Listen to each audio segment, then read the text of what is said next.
Bienvenue sur Foi Chrétienne TV. N'oublie pas de vous abonner et activer la cloche de notification pour ne rien rater de nos vidéos sur la foi en Jésus-Christ. Ce matin, il est avec nous. Dis Amen. Nous allons aller à la parole de Dieu et je vais partager un sujet important qui est un sujet de 2021. Mais je commence en ce dernier dimanche, nous allons continuer plus tard. Alléluia. Et toi qui es là, il faut m'écouter religieusement. Et surtout, comprends ce que je dis et pratique ce que je dis. Amen. Jésus prendra la gloire. Dieu ne peut pas changer la vie d'un homme sans d'abord envoyer sa parole. Sa parole précède ses actes. Alléluia. Merci Seigneur. Ce matin, j'ai une parole pour toi. J'ai une parole. La réalité du monde des esprits. Première partie. Nous allons faire une longue lecture dans Daniel 5, versets 5 à 30. Sois patient, mais écoute ce que la Bible dit. Ce matin, quelque chose va shifter dans ton esprit pour la gloire. Nous allons continuer l'année prochaine. Amen. Dimanche prochain. Alléluia. Dieu m'a déjà donné les grandes directions. Vas-y. En ce moment, oui, apparurent les doigts d'une main d'homme. Et il écrivit en face du chandelier sur la chaux de la muraille du palais royal. Le roi vit cette extrémité de main qui écrivait. Alors le roi changea de couleur et ses pensées le troublèrent. Les jointures de ses reins se relâchèrent et ses genoux se heurtèrent l'un contre l'autre. Le roi cria avec force qu'on fit venir les astrologues, oui, les chaldéens et les devins. Et le roi prit la parole et dit aux sages de Babylone, quiconque lira cette écriture et m'en donnera l'explication, sera vêtu de pourpre, portera un collier d'or à son cou et aura la 3e place dans le gouvernement du royaume. Tous les sages du roi entrèrent, mais ils ne purent pas lire l'écriture et en donner l'explication au roi. Sur quoi le roi Belshadar fut très effrayé, il changea de couleur et ses grands furent consternés. La reine, à cause des paroles du roi et de ses grands, entra dans la salle du festin et prit ainsi la parole. Ô roi, vis éternellement. Vis éternellement. Que tes pensées ne te troublent pas et que ton visage ne change pas de couleur. Il y a dans ton royaume un homme qui a en lui l'esprit des dieux saints. Et du temps de ton père, on trouva chez lui des lumières, de l'intelligence et une sagesse semblable à la sagesse des dieux. Des dieux. Wow. Aussi, le roi Nebuchadnezzar, ton père, l'établit chef des magiciens. On dit Daniel a été établi chef des magiciens. Il était tellement fort qu'il était au-dessus même des magiciens. Oui. Des astrologues. Des astrologues. Des chaldéens. Des devins. Parce qu'on trouva chez lui, chez Daniel, nommé par le roi Belshadar, un esprit supérieur. Oui.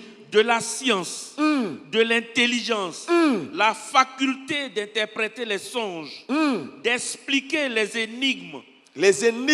Et de résoudre les questions difficiles. Que Daniel soit donc appelé. Et il donnera l'explication. Ok. Alors, Daniel fut introduit devant le roi. Oui. Le roi prit la parole et dit à Daniel, es-tu ce Daniel, l'un des captifs de Juda, que le roi, mon père, a amené de Juda? J'ai appris sur ton compte que tu as en toi l'esprit des dieux. L'esprit de Dieu. Et qu'on trouve chez toi des lumières, de l'intelligence et une sagesse extraordinaire. Wow, quel qualificatif, oui. On vient d'amener devant moi les sages et les astrologues, afin qu'ils lussent cette écriture et m'en donnassent l'explication. Oui. Mais ils n'ont pas pu donner l'explication. Ils n'ont pas pu. J'ai appris que tu peux donner des explications et résoudre des questions difficiles. Maintenant, si tu peux lire cette écriture et m'en donner l'explication, tu seras vêtu de pourpre. Tu porteras un collier d'or à ton cou et tu auras la 3e place dans le gouvernement du royaume. Oui. Daniel répondit en présence du roi, garde tes dons et accorde à un autre tes présents. Je lirai néanmoins l'écriture au roi et je lui en donnerai l'explication. Oui. Ô roi, Suivez maintenant. le Dieu suprême avait donné à Nebuchadnezzar, ton père, l'empire, la grandeur, la gloire et la magnificence. Et à cause de la gloire, de la grandeur qu'il lui avait donnée, tous les peuples, les nations, les hommes de toutes langues étaient dans la crainte et tremblaient devant lui. Le roi faisait mourir ce qu'il voulait et il laissait la vie à ce qu'il voulait. Oui. Il élevait ce qu'il voulait Oui. et il abaissait ce qu'il voulait. Mais lorsque son cœur s'éleva et que son esprit s'endurcit jusqu'à l'arrogance, il fut précipité de son trône royal et dépouillé de sa gloire. Wow. Il fut chassé du milieu des enfants des hommes. Son cœur devint semblable à celui des bêtes et sa demeure fut avec les ânes sauvages. Wow. On lui donna comme au bœuf de l'herbe à manger et son corps fut trempé de la rosée du ciel jusqu'à ce qu'il connut que le Dieu suprême domine sur le règne des hommes et qu'il le donne à qui il lui plaît. Et toi, Belshazzar, son fils, tu n'as pas humilié ton cœur, quoique tu susses toutes ces choses. Tu t'es élevé contre le Seigneur des cieux. Les vases de sa maison ont été apportés devant toi. Et vous vous êtes servis pour boire du vin. Toi et tes grands, tes femmes et tes concubines.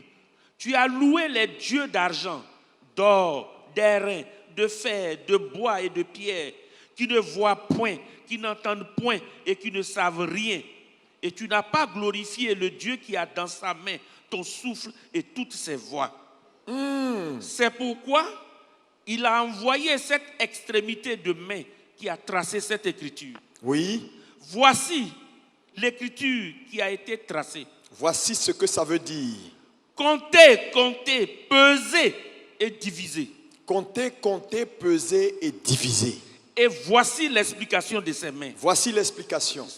Compter veut dire Dieu a compté ton règne et y a mis fin. Peser veut dire tu as été pesé dans la balance et tu as été trouvé léger. Et tu as été trouvé léger. Diviser veut dire ton royaume sera divisé et donné aux Mèdes et aux Perses. Wow. Aussitôt, Belshazzar donna des ordres et l'on revêtit Daniel de pourpre. On lui mit au cou un collier d'or et on publia qu'il aurait la 3e place dans le gouvernement du royaume. Cette même nuit, Belshazzar, roi des Chaldéens, fut tué. Et Darius, le Mède, s'empara du royaume, étant âgé de 62 ans. Amen. Amen. Frère, c'est grave.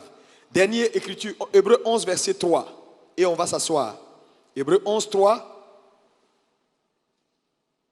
La Bible dit, c'est par la foi que nous reconnaissons que le monde a été formé par la parole de Dieu, en sorte que ce qu'on voit n'a pas été fait de choses visibles. Amen. Asseyez-vous dans sa présence. Merci beaucoup. Alléluia. Gloire à Jésus. Vous avez compris le texte. C'est long, mais ça parle d'une histoire importante. Nous parlons donc d'un thème essentiel que j'intitule la réalité du monde des esprits. Est-ce qu'on peut dire avec moi la réalité du monde des esprits? Encore une fois.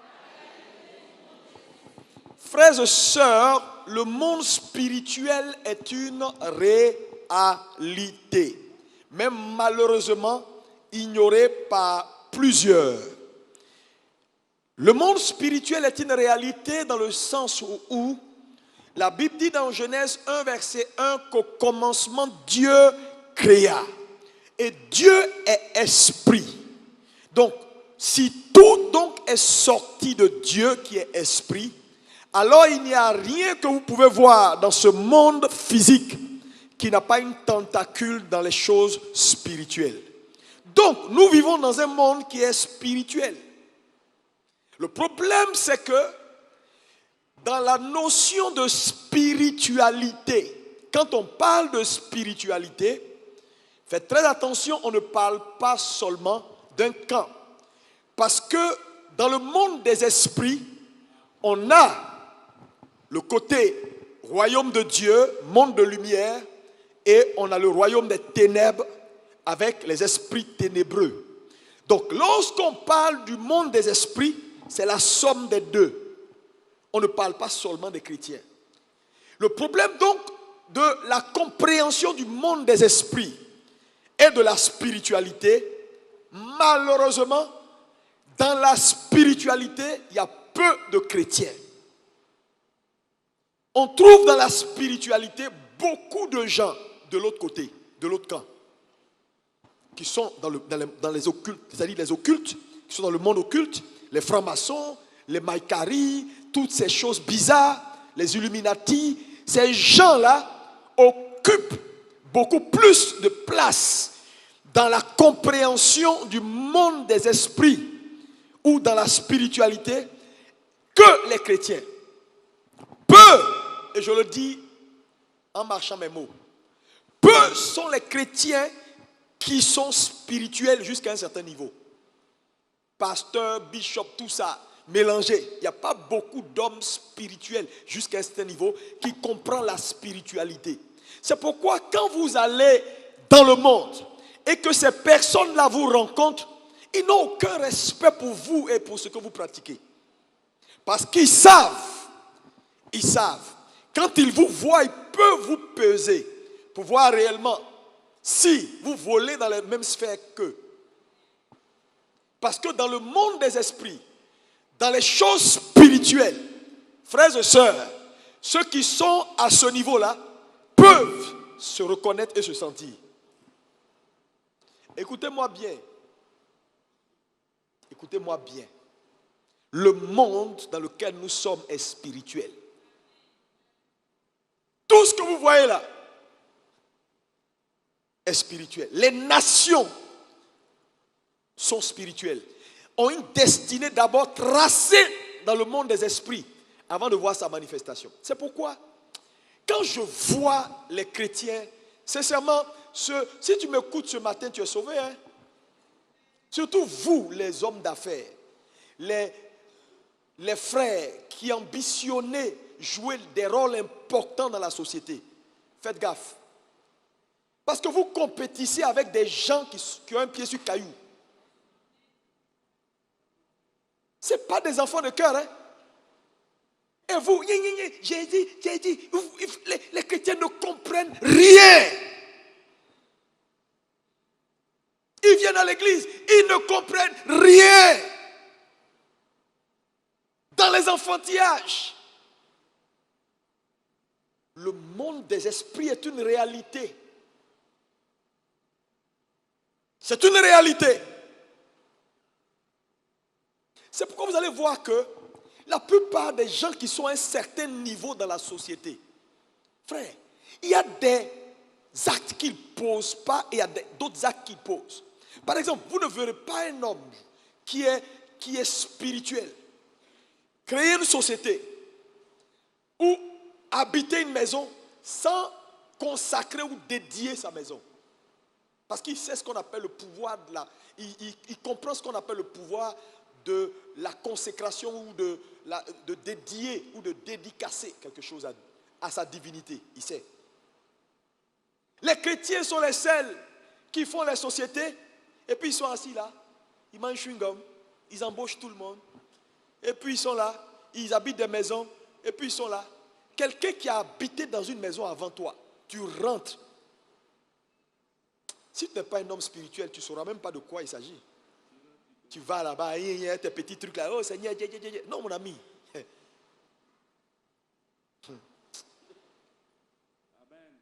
Les choses spirituelles sont réelles. Dis avec moi, les choses spirituelles sont réelles. Et dans cette décennie qui a commencé avec 2020 et qui a commencé de la sorte, frère, si vous vous amusez, c'est progresser ou périr, c'est grandir ou périr, c'est comprendre ou périr, Cette décennie-là n'est pas une décennie avec laquelle il faut jouer. C'est pourquoi quand je vois les gens dans les slogans, ça me fait rire. Sortez des slogans et comprenez que pour que quelque chose arrive, quelque chose se fait. Oh, quelqu'un me dit 3 fois amen et reçoit la grâce. Ce matin, sois sérieux, il faut bien m'écouter. 2021 arrive là. Ils ont fini avec l'année. Ils ont ficelé. Ils ont planifié. Ils ont verrouillé des mois. Ils ont fait enfanter à des mois dans l'année 2021. Leur agenda, c'est qu'ils veulent voir arriver. Toi, tu es là. Tu t'amuses. Tu ne comprends rien de la spiritualité. Non, je vais devenir ça. Je vais faire ça. Toi, tu es là, tu compétis avec des gens qui ne jouent pas avec leur divinité. Et toi, tu joues avec ta divinité.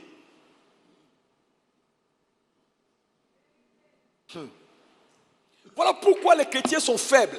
Voilà pourquoi ça ne marche pas. Voilà pourquoi les gens sont dans la défaite. Ils disent, ils prient. La vérité là, c'est ça. La vérité là, c'est ce que je suis en train de te dire. La vraie vérité là, c'est ça. Les gens qui ne s'en sortent pas là, c'est ça qu'ils ne comprennent pas. Parce que les lois qui contrôlent la réalité du monde des esprits, ce ne sont pas les mêmes lois qui contrôlent la réalité du monde physique. Vous vivez dans un monde physique qui est complètement sous contrôle du monde spirituel et vous ne prenez pas le temps de devenir des hommes spirituels. Frère, si vous ne shiftez pas dans votre dimension spirituelle, vous allez voir ce qui va arriver. Sans être un prophète de malheur, je te dis, le fait de venir t'asseoir dans une église évangélique ne sera pas suffisant pour te sauver. Ouais. Les gars, faut pas, on va attendre que ça va se gâter et puis on va regretter. On a vu sous ce soleil des choses arriver. Dieu est un Dieu qui parle. Que ceux qui ont les oreilles entendent ce que l'Esprit dit aux églises. Voilà pourquoi il y a des défaites. C'est pourquoi, frère, les gens ne s'en sortent pas, même dans le combat. Parce que nous sommes dans un monde où, frère, ce monde des esprits n'a pas d'égard. C'est un monde où il n'y a pas de sentiments. Il n'y a pas d'émotion. Le monde spirituel, il n'y a pas d'émotion là-bas. C'est un monde qui travaille sur des principes. C'est pourquoi dans le combat spirituel, il y a des principes importants qu'il faut comprendre. Je vais te donner les 4 vérités qui contrôlent, alléluia, le combat. Ou le combat spirituel a 4 axes de vérité importants. Numéro 1, note ça. Si tu ne comprends pas ça, tu n'as rien compris. Hein? La première vérité que tu dois comprendre en tant que croyant, c'est que avoir la compréhension du monde invisible n'est pas négociable. Comment opère le monde invisible? Ce n'est pas négociable. Ça veut dire que tu dois grandir dans ta compréhension des choses de Dieu. Parce qu'en grandissant dans ta compréhension des choses de Dieu, tu sauras qu'il y a ce qui marche dans le monde visible et il y a ce qui marche dans le monde invisible. Deuxième axe de vérité dans le combat spirituel, c'est que tu dois comprendre ou avoir la compréhension du mécanisme de fonctionnement des 3 cieux. Tu ne peux pas gagner tes batailles jusqu'à un certain niveau si tu ne comprends pas le mécanisme de fonctionnement des 3 cieux. Le ciel atmosphérique, le 2e ciel et le 3e ciel. Comment fonctionne chaque cieux? Et quels sont les mécanismes? Tu dois également les comprendre. 3e axe de vérité importante, nécessaire à comprendre. Tu dois avoir la compréhension du mode opératoire des esprits et comment ils régulent et déterminent ce qui arrive sur terre. Parce que dans le monde des esprits, ils ont leur mode opératoire pour influencer les affaires humaines.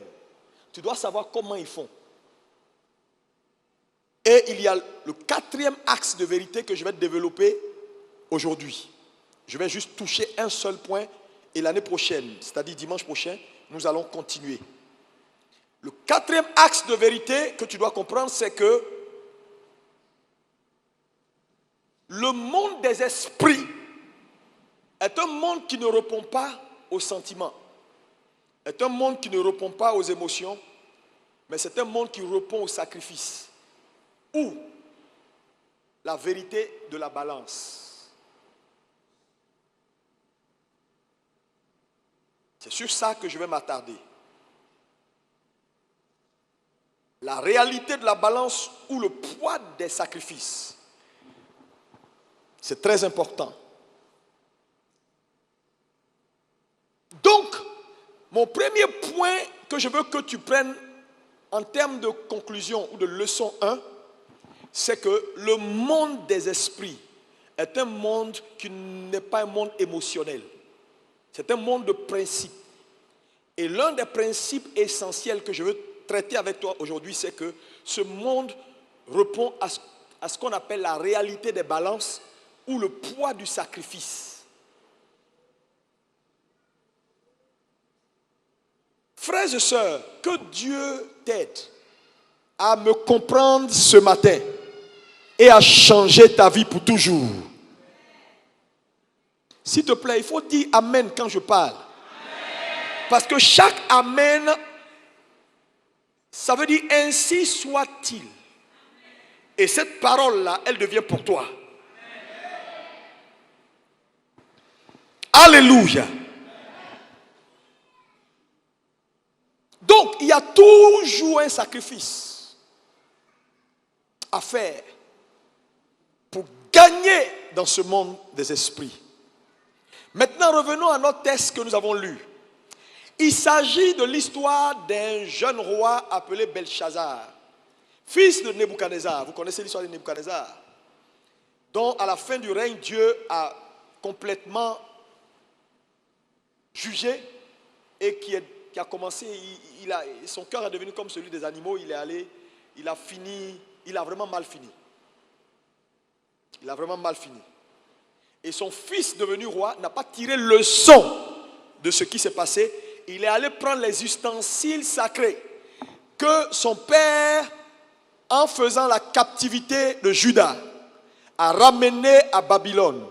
Il a pris ces ustensiles-là et avec ces ustensiles consacrés à Dieu et dédiés à Dieu, il est allé boire avec ses grands, ses femmes et ses concubines.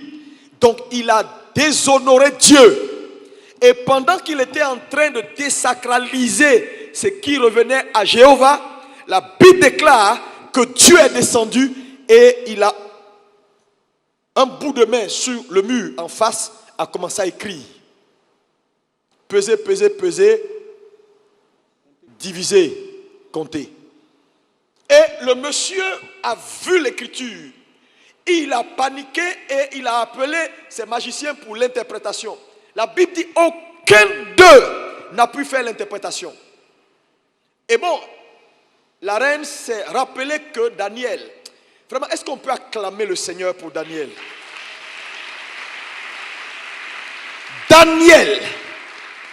Daniel connaissait Jéhovah, mais il ne connaissait pas que Jéhovah. Regardez les qualificatifs sur Daniel. Daniel était un homme spirituel qui avait ce qu'on appelle le mystère de l'interprétation des temps, des rêves et des situations difficiles. La Bible déclare qu'il avait une intelligence et une sagesse hors norme.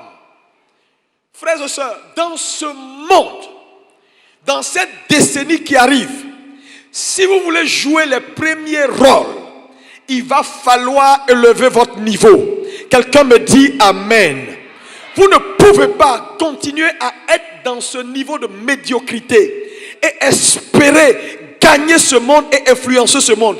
Daniel était un homme extraordinaire. La Bible dit de lui qu'il avait un esprit supérieur. Je prophétise sur ta vie, je déclare que Jéhovah te donne ce matin un esprit supérieur au nom de Jésus. Tu as besoin de comprendre ce qu'on est en train de dire. Mais ça commence par grandir et devenir un homme spirituel. Frère, si vous ne grandissez pas, la réalité du monde des esprits va vous échapper. Parce que ce n'est pas tout le monde qui entre là-bas.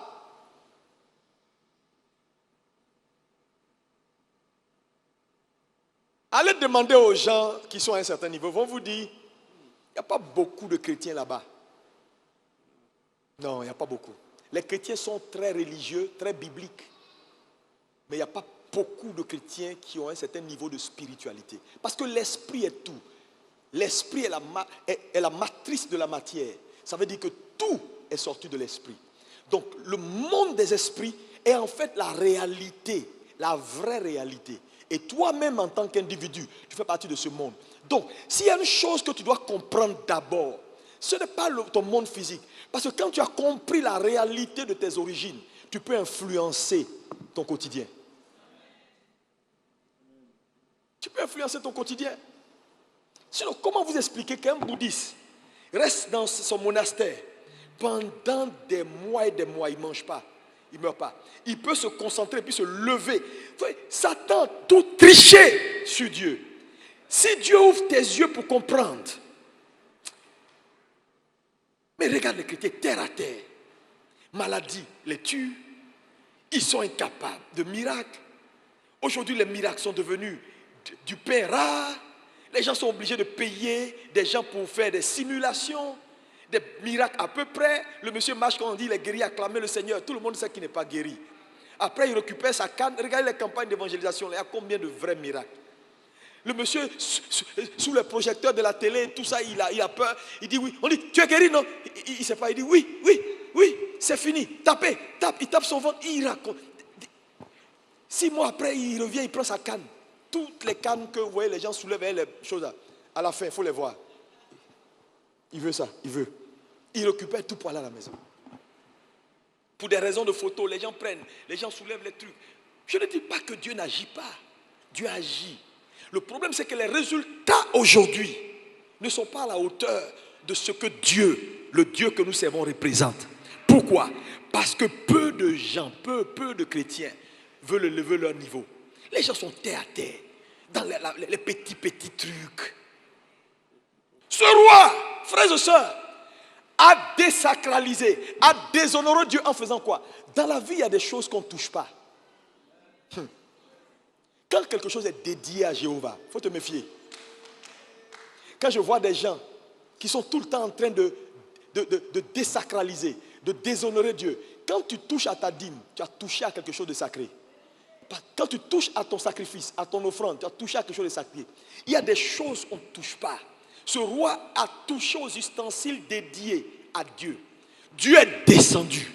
Frère, c'est grave, hein? Cette affaire est très grave. Quand Dieu est descendu, regardez, Dieu fait quoi? Dieu compte ses œuvres. Ça veut dire que Dieu sait compter. Ça, c'est le premier point. Ensuite, Dieu met ses œuvres dans une balance. Ça m'a choqué. Ça veut dire qu'il y a une balance au ciel. La réalité des balances.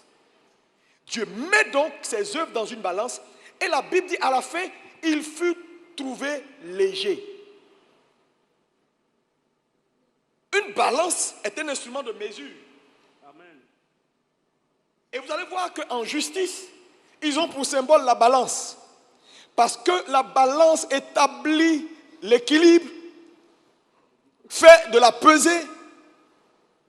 Et Dieu a bâti son trône sur la justice et l'équité. C'est pourquoi je veux que tu comprennes ce matin. Un deuxième élément important, le monde des esprits est un monde d'équilibre. Dis avec moi équilibre. Oh, tu ne parles pas bien. Plus fort. Le monde des esprits est un monde d'équilibre. Quand vous allez à Genèse 1:2, la Bible dit, au commencement, Dieu créa le ciel et la terre. Genèse 1:1, au verset 2, et la terre devint. Elle est devenue tohu bohu. Tohu bohu. Elle est devenue chaotique. Elle est devenue quoi? Déséquilibrée. Et Dieu dit que la lumière soit. Ça veut dire quoi? Dieu s'est rendu compte qu'il y avait un déséquilibre. Ce déséquilibre venait d'où? Elle venait de la chute de Satan. Donc quand Satan est tombé, sa chute a créé un déséquilibre cosmique. Dieu arrive, il voit que tout est chaotique, tout est tohu bohu. Il rappelle l'ordre, que la lumière soit. Donc Dieu restaure l'équilibre parce que le monde spirituel est basé sur l'équilibre. C'est pourquoi il y a une balance au ciel. Il y a une balance, hein? Aïe, aïe, aïe, aïe, aïe, quelqu'un dit Amen. Oh, que ton Amen soit bien. Qu'il soit plus fort que ça. Il y a une balance au ciel. C'est très important. Donc Dieu ramène l'ordre. Et c'est pourquoi vous allez voir que dans Jean 10, 10, Jésus dit, le voleur ne vient que pour égorger, dérober, détruire. Moi je suis venu afin que les brebis aient la vie. Ça veut dire quoi? Partout où Satan passe, il met le désordre. Il met le déséquilibre. Parce que le monde spirituel, c'est l'ordre, c'est l'équilibre. Quand vous voyez le déséquilibre quelque part, Satan est passé. Non, je te dis, il est passé. C'est pourquoi vous allez voir les divorces, les problèmes de santé entraînent le déséquilibre. Quand vous voyez quelqu'un qui est malade, il y a un déséquilibre. Quand vous voyez même quelqu'un qui perd son mari ou qui perd sa femme, ça crée un déséquilibre dans la maison, les enfants sont déséquilibrés. C'est-à-dire tout ce que l'ennemi fait, c'est pour qu'il y ait déséquilibre. Satan a toujours travaillé pour le déséquilibre. Dieu a toujours travaillé pour l'ordre. Quelqu'un me dit Amen. Oh, dis-moi encore Amen. Alléluia. Et donc, nous servons un Dieu dont le trône même est établi sur quoi? Sur la justice et l'équité. Frère, il y a une balance au ciel. Hein? Maintenant, cette balance-là, elle est là pourquoi? Ce que je veux que tu retiennes ce matin, et c'est très important, Église, c'est pourquoi vous devez grandir. Ce roi a déshonoré Dieu. Mais vous savez, Dieu sait qu'à un moment donné dans ta marche avec lui, tu vas le déshonorer. Tu vas commettre des erreurs. Tu vas faire des fautes. Le problème, c'est que quand un homme touche à l'interdit, on le compte, on compte ses œuvres, on pèse ses œuvres. Garde à lui s'il est trouvé léger.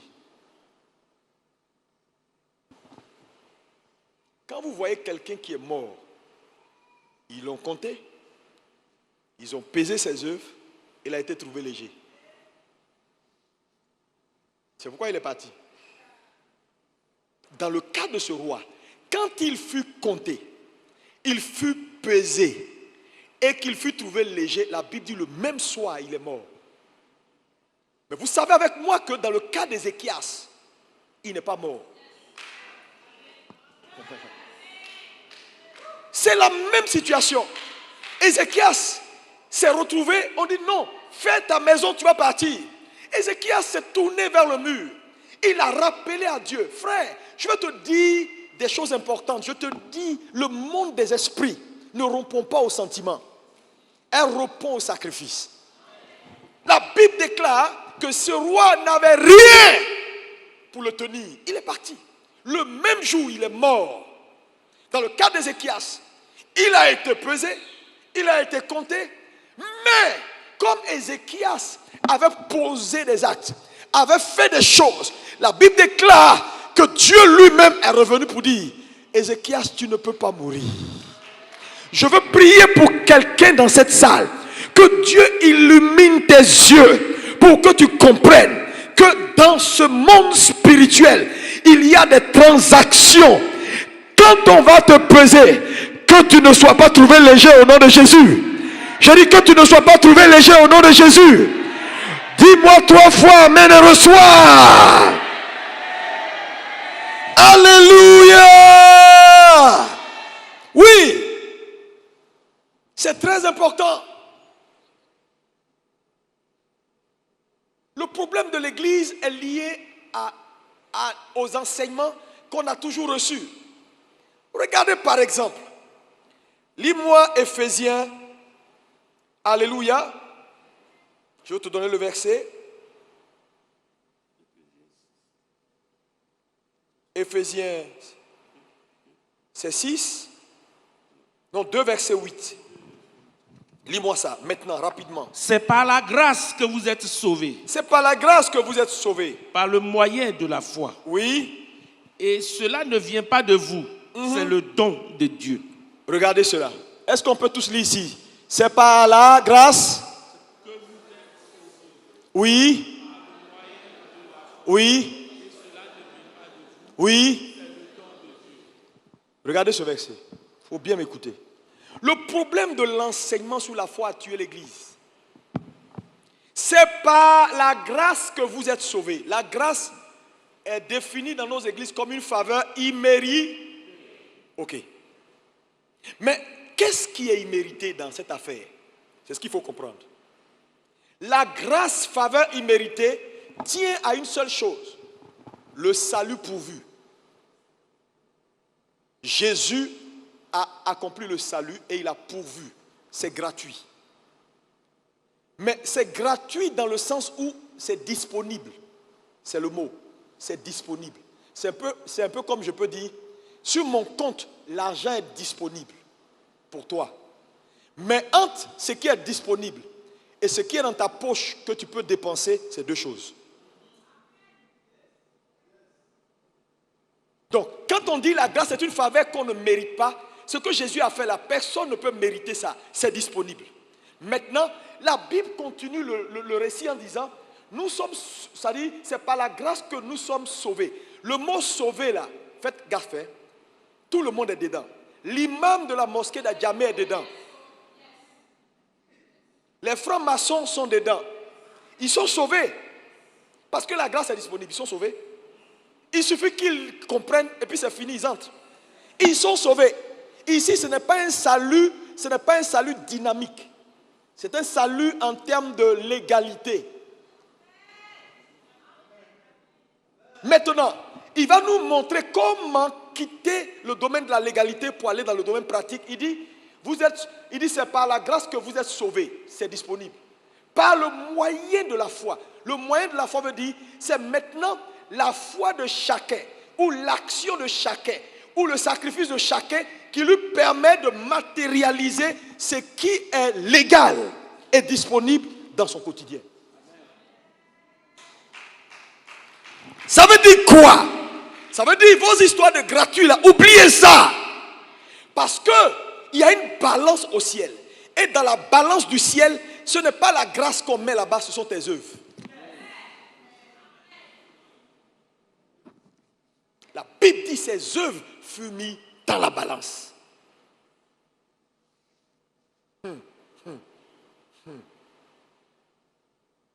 Ah, les chrétiens. Les chrétiens. Les chrétiens. Les chrétiens. Donc, il y a toujours quelque chose à faire. Quand Dieu dit par exemple aux enfants d'Israël, je vous envoie dans un pays où coule le lait et le miel. Quand ils sont arrivés, ils ont trouvé rivière de miel. Ou ils ont trouvé rivière de lait. Pour avoir lait, il faut élever les animaux. Il faut être patient pour qu'ils grandissent et que leur truc là gonfle pour que le lait sorte, non. Pour avoir miel, il faut attaquer les abeilles. Se faire même piquer. Est-ce qu'il y avait une rivière de miel qui les attendait? Mais il dit, ça coule là-bas comme ça. Waouh!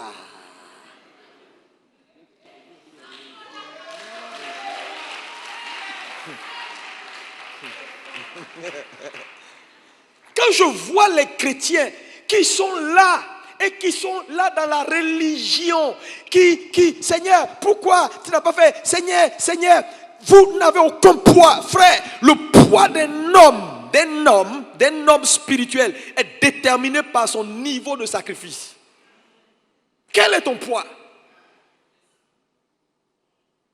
Ils ont pesé ce monsieur, il a été trouvé léger.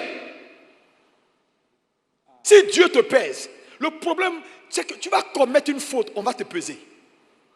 Ils vont te peser. Ils vont te peser. La Bible dit c'est ce qu'un homme aura semé qu'il moissonnera. Église de Jésus, le temps est arrivé de grandir. de monter son niveau. Est-ce que quelqu'un peut me dire Amen? Alléluia.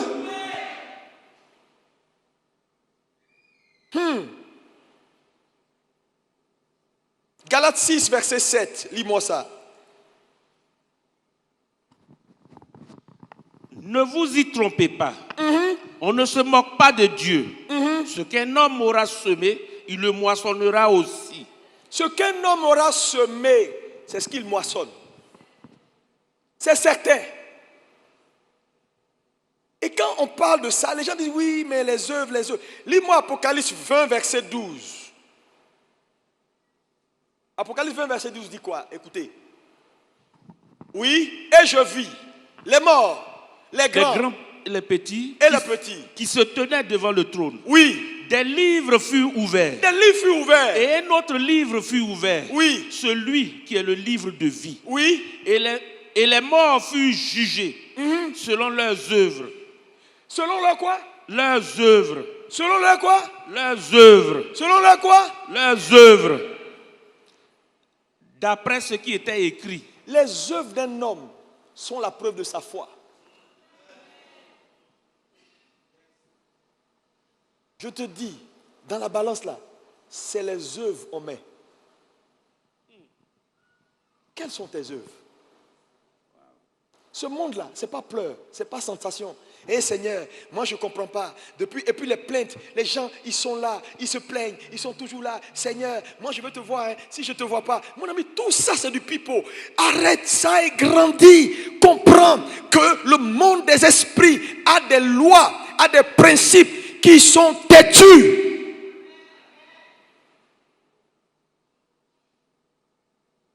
La monnaie d'échange dans le spirituel, ce sont tes œuvres.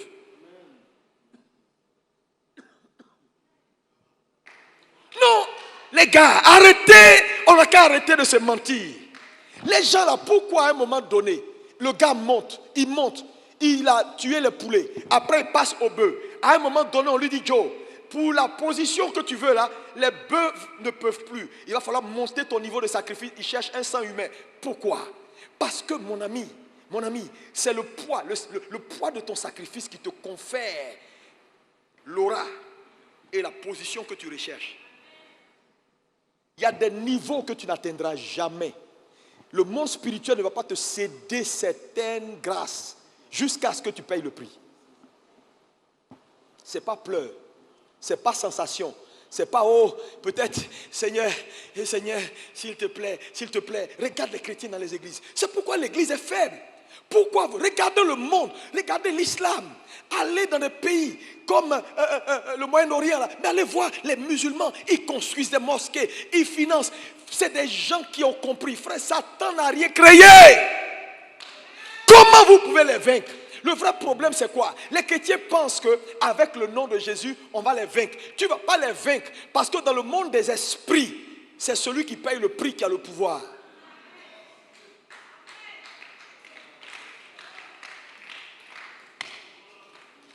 Il faut que les chrétiens se réveillent. Regardez-les. Mais attendez, regardez la Côte d'Ivoire. Regardez la Côte d'Ivoire. La crise qui a eu lieu, il y a pas, crise électorale là. Qu'est-ce qui a fait la différence? C'est le poids des hôtels. Ce n'est pas marche. Marche n'envoie pas quelqu'un quelque part. Celui qui paye le prix, il t'envoûte. Il te désorganise. Il crée le déséquilibre. Quand le déséquilibre est créé, c'est fini pour toi. Le vrai combat, c'est à ce niveau-là que ça se passe. C'est pas wow, wow, wow, wow, wow. Non! Vous allez voir dimanche prochain, je vais vous expliquer les choses. Il faut qu'on sorte de l'amusement. Frère, le combat se gagne avant d'être engagé.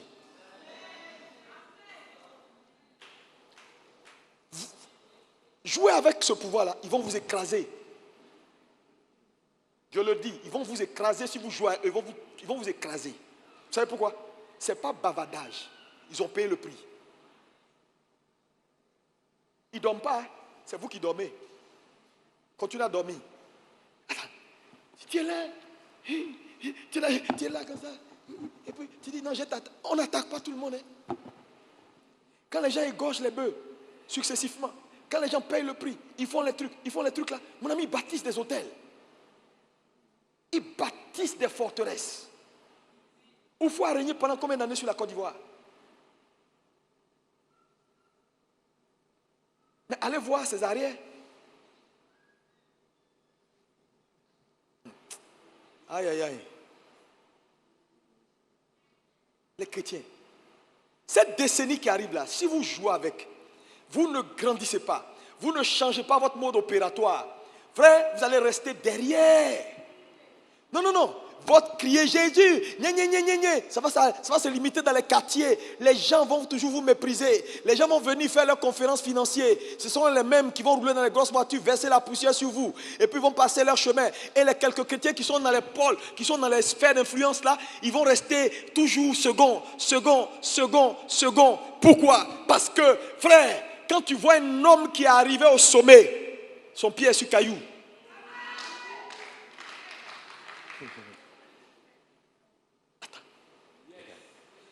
Un Libanais m'a dit, il dit nous là, l'économie ivoirienne, on la contrôle. Je vais vous faire comment? Il dit nous là, chaque année, on fait venir nos imams. Et puis tous les Libanais riches d'Abidjan là, on se réunit. On leur fait des offrandes. Et puis ils nous bénissent et puis ils font des décrets sur la nation. Que nos concurrents, ils viendront qu'on puisse les vaincre. Attends. Et toi tu viens, on dit offrande de fin d'année pour tes affaires. Et puis tu prends 2000 francs. La main du Seigneur m'a montré sa puissance. Et tu vas aller au port. On dit il y a le conteneur du Libanais qui arrive. Et puis toi ton conteneur là, ça descend au port. 2 minutes le conteneur du Libanais est sorti. Toi pour toi là, il y a AGC, il y a IGC, il y a AG Saya, il y a Uji Saya. On te donne facture 16 millions pour la douane. Lui, en un clin d'œil, il s'est sorti. Tu dis, mais c'est des corrompus, c'est des quoi? On ne comprend pas. Pays là même, c'est pour eux. Oui, c'est pour eux.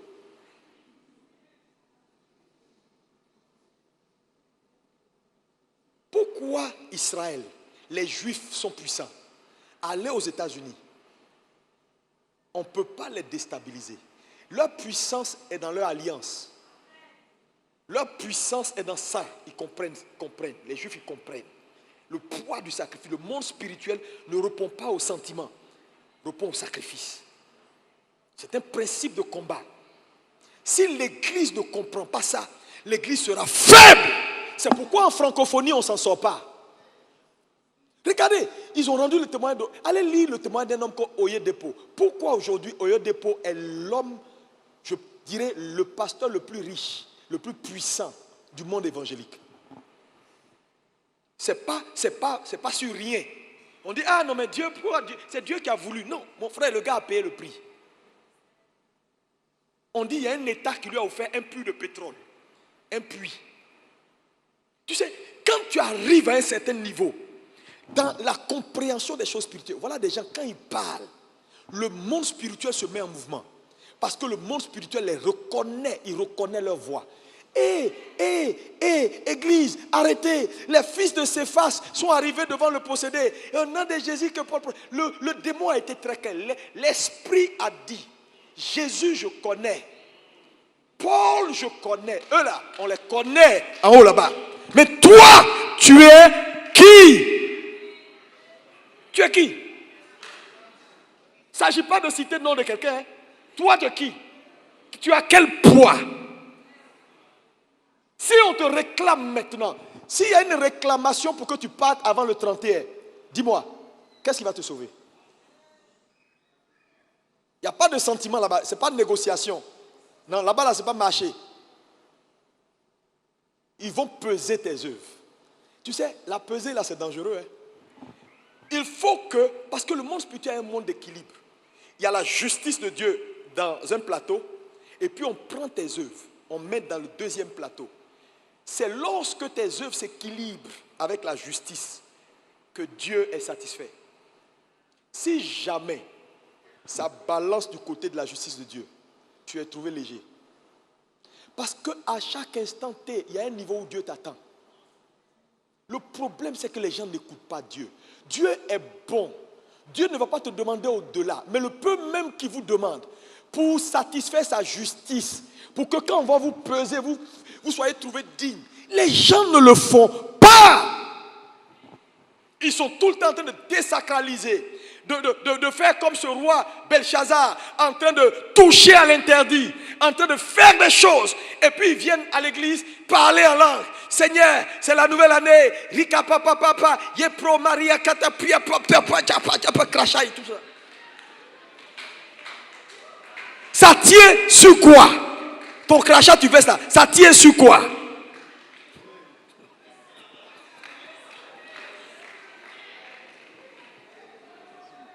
Tu sais, moi, Dieu m'a délivré. Si prière sauvait, il y a des guerriers de prière, il y a longtemps, ils sont loin. Il y a longtemps, ils sont loin. Il y a de ces guerriers qu'on connaît dans les églises là. Il y a longtemps, mon ami, le monsieur, il est au large, il est à Rehoboth. Mais il ne s'en sort même pas. Quand il a fini de prier, il demande transport.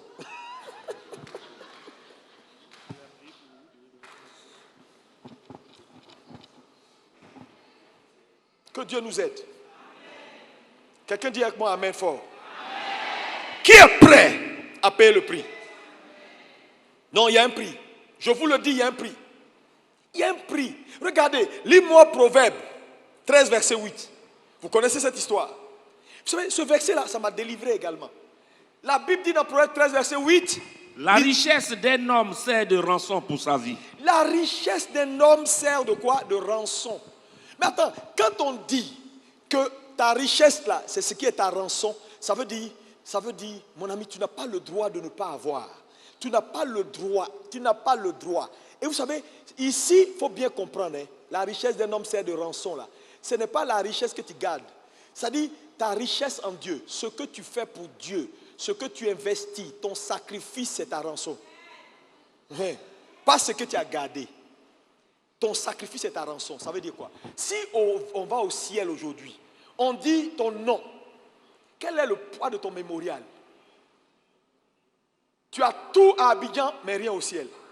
Tu es en danger? Tu es en danger? Mais tu es en danger? Le vrai problème, c'est que les chrétiens, quand tu enseignes comme ça, ils pensent qu'ils te soupçonnent. Ils veulent prendre notre argent. Tu as quel argent? Tu n'as rien. S'il y avait les gars de Koweït, des trucs comme ça ici, il peut dire oui. Mais mon ami, tu n'as pas plus de pétrole, tu n'as rien. Il faut bien m'écouter. Je dis, il faut que tu sortes de cette vie médiocre là. Non, mais tu ne peux pas sortir avec des souhaits. Tu ne t'en sortiras pas en retenant. Mon ami, c'est grandir ou périr. Les anglophones sont forts parce qu'ils comprennent ça. Vous savez pourquoi Jésus est le plus grand? Pourquoi quand on dit son nom, il n'y a pas quelqu'un qui peut tenir? Ce n'est pas son nom, c'est le poids de son sacrifice. C'est le sacrifice d'un homme qui lui confère son poids spirituel. Dans le monde des esprits, frère, le poids d'un homme, c'est son sacrifice. Tu fais quoi? Tu ne fais rien. Tu ne veux rien faire pour Dieu. Frère, les œuvres des saints les suivent. Oh, ils vont te peser. Oh. Dieu va te peser. Raconte ta vie. Dis ce que tu veux. C'est ton problème. Que chacun fasse. On est là, on verra. Dans tous les cas de figure, on va se voir. On va se voir. Si Jésus n'a pas échappé, tu ne vas pas échapper. Il a payé le plus grand prix que jamais homme n'a payé. C'est pourquoi il n'aura pas quelqu'un qui aura un poids, une influence comme lui. Il n'a pas reçu son nom. Jésus a reçu son nom là par 3 voies. Ce n'est pas mon message. Allez étudier les 3 voies par lesquelles il a reçu le nom qu'on appelle Jésus. Tu vas crier aïe. Tu vas voir que quand Dieu dit je rendrai ton nom grand, ce n'est pas bouche. Il y a des choses qu'Abraham devait comprendre et faire pour que son nom entre pour toujours dans les annales. Que Que veux-tu faire de ta vie? Que veux-tu? Te promener à Abidjan ici? Vivre ta vie dans l'anonymat? Et repartir anonyme? En luttant? Un peu, je m'en sors, demain je m'en sors pas. Un peu, je m'en sors, demain je m'en sors. Être un homme charnel. Frère, la spiritualité a un prix. La spiritualité a un prix. Dis-moi, la spiritualité a un prix. Oh, dis ça bien. Encore. Oui. Il n'y a pas de sentiment.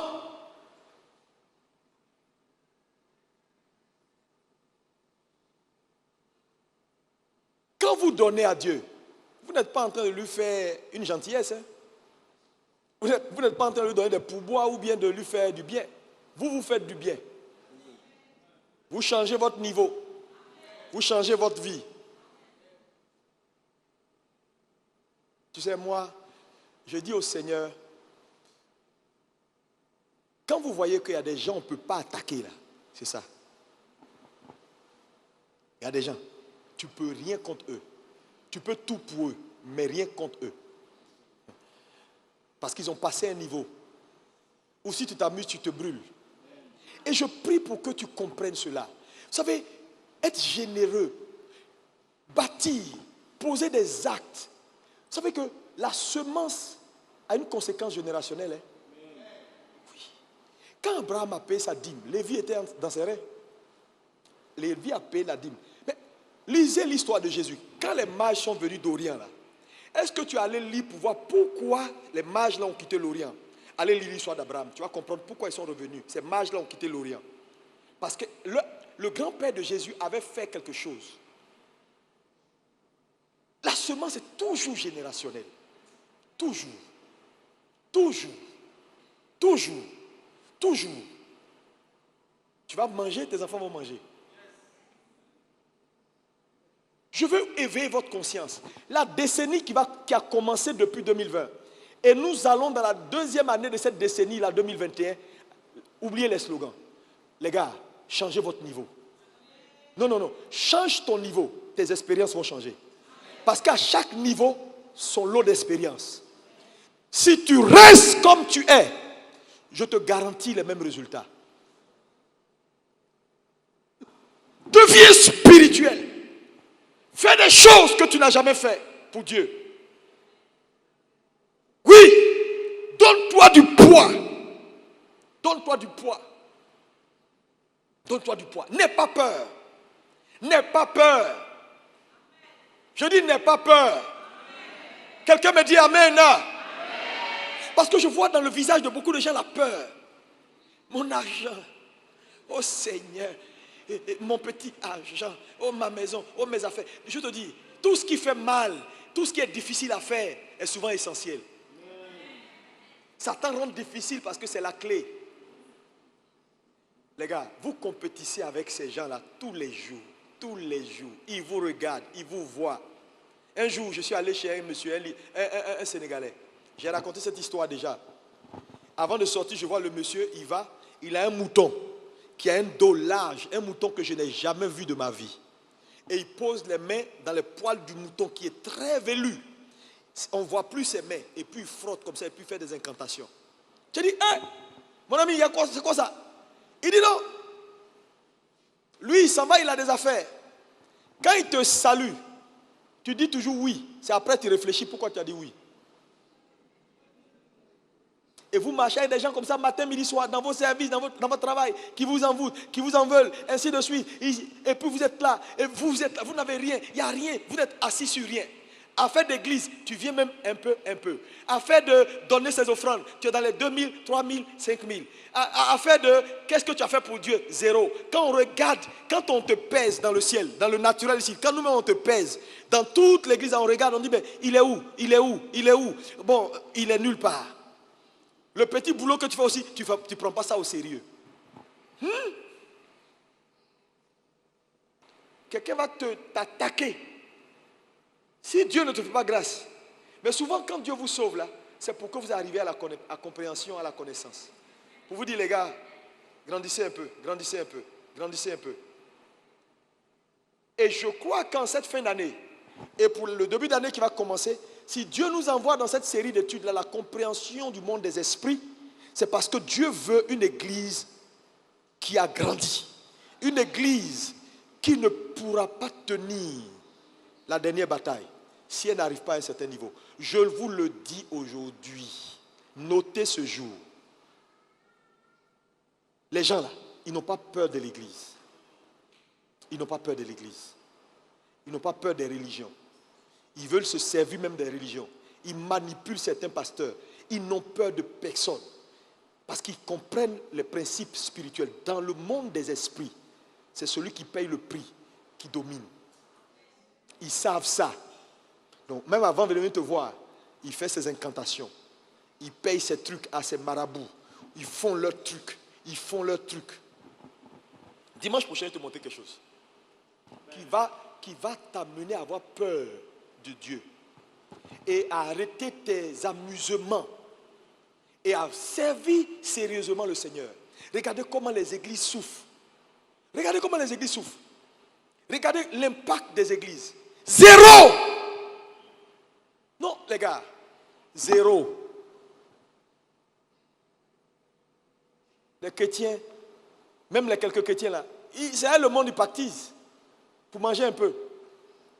Ils sont obligés de se soumettre, de faire de la soumission aux gens du monde pour manger un peu. On ne sait même pas qu'ils sont chrétiens. Ils ne ressemblent même pas à des chrétiens même. Leur seul type de chrétien, c'est dimanche, ils viennent à l'église. Depuis des années, tu devais être à un autre niveau. Tu devais être même ministre de la République. Être à un poste, tu t'en sors pas. Tu sais, il y a une phrase que j'ai écoutée un jour qui m'a sauvé. Vous savez cette phrase, c'est quoi? Quelqu'un l'a dit, mais il ne savait pas qu'il était en train de me faire du bien. De te dire ça? De te dire ça? Il m'a dit dans la vie, ne cherche pas à être le meilleur, sois le premier. Réfléchis dessus.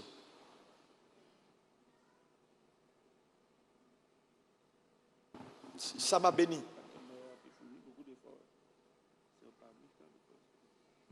Parce que, en fait, c'est avec les premiers qu'on fait.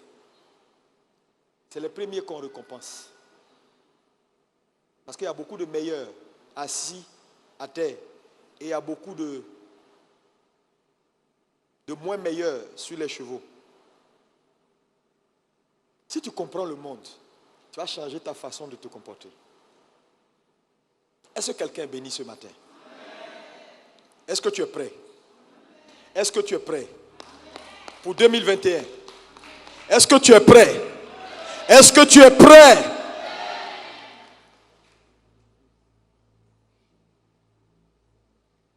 Donne-toi du poids.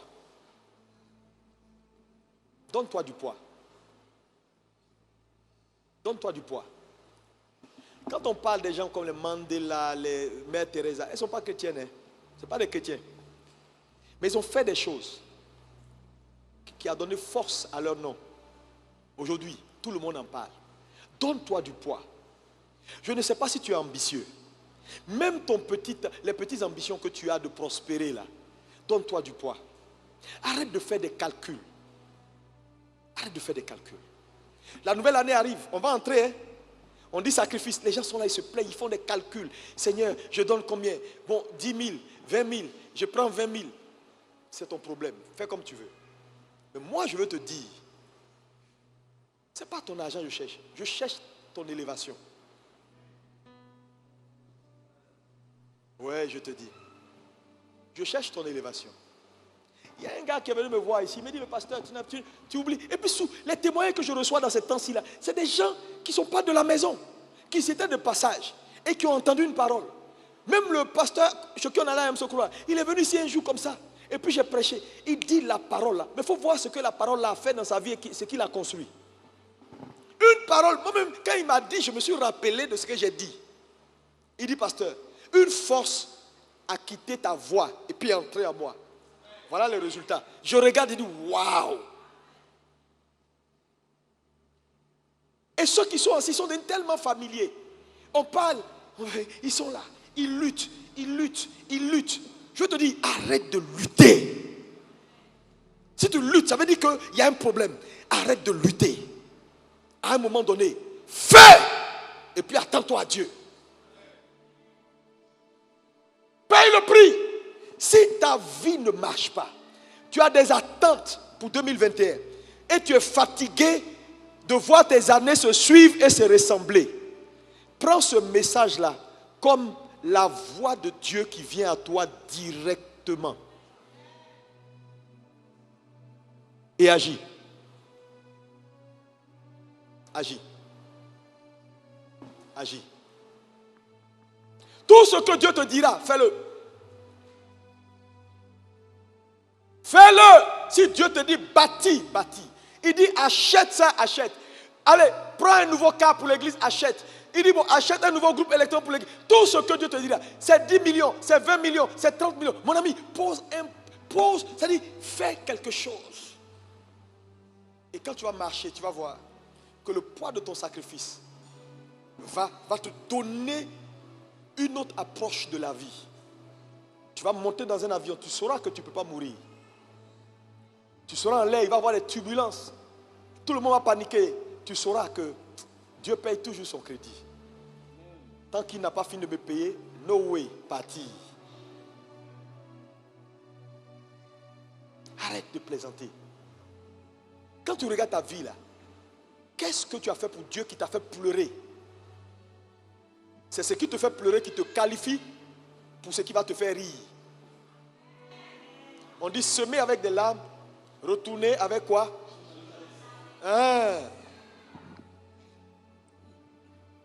Le monde spirituel, le monde des esprits. Dimanche prochain, on s'attrape. Est-ce que quelqu'un peut prier?